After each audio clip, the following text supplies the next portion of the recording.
గ్రామంలో గాలి శ్రీకాంత్ మనం ఉన్నాడు. వాడు ఫస్ట్లో ఎంత సంపాదించాడు, చేతి రెండు ఒక సంపాదించాడు.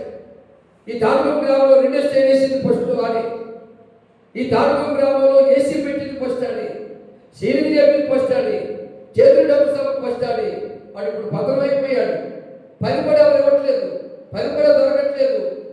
చివరికి పంచాల సీజన్కి వెళ్ళాడు. కారణం డబ్బు ఉన్నప్పుడు దేవుడు కనపడలేదు, డబ్బు ఉన్నప్పుడు దేవుడు కనపడలేదు. అడు తిరిగాడు, ఇటు తిరిగాడు, వాడికి పెట్టాడు, వీడికి పెట్టాడు, అక్కడ తాగాడు, ఇక్కడ తాగాడు, అక్కడ తిన్నాడు, ఇక్కడ తిన్నాడు. ఆ డబ్బు మైమరిపించేసింది, దేవుడు పక్కన పెట్టేశాడు. 2 సార్లు యాక్సిడెంట్ అయింది. సావు బ్రతుకులోకి వెళ్ళిపోతే అమ్మా పెద్దలకు ఫోన్ చేయి, పాస్టర్ పెద్దలకు ఫోన్ చేయి. 2 సార్లు కూడా పాస్టర్ పెద్దలను ప్రార్థన చేస్తే నేను బతుకుతాను.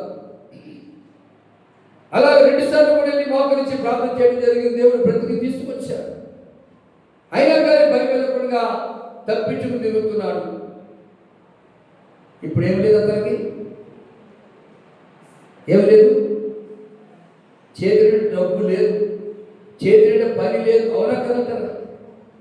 పని లేక ఇటు తిరిగి అడు తిరిగి అటెళ్ళి ఇటెళ్ళి ఎవరిని అక్కడానికి ఇక్కడానికి ఇంతకుముందు అతను ఇచ్చేవాడిగా దేవుడు చేశాడు. ఇప్పుడు ఆలో 1,000 రూపాయలు, ఏదో 500 అడుక్కునేవాడిగా దేవుడు చేశాడు. కారణం భక్తి లేకపోవడం. కాబట్టి అమ్మా నీ యజమానికి చెప్పు,